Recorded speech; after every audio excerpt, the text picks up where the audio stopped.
नवी मुंबई महापालिकेने ऐरोलीमधल्या यादवनगरात बांधलेल्या शाळेच्या उद्घाटनावरून मुख्यमंत्री एकनाथ शिंदेंच्या शिवसेनेत आणि भाजपमध्ये वाद निर्माण झाल्याचं पाहायला मिळालं। या शाळेचं उद्घाटन अनेक दिवसांपासून रखडलं होतं।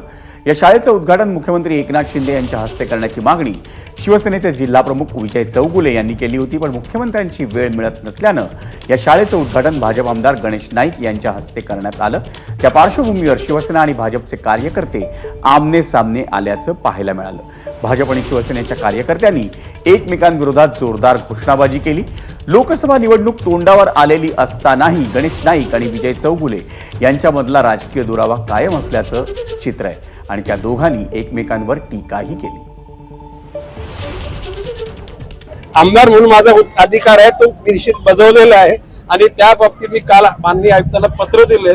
आयुक्तांना सांगितलेले की तुमच्या लोकांना त्या बाबतीमध्ये अवगत करा।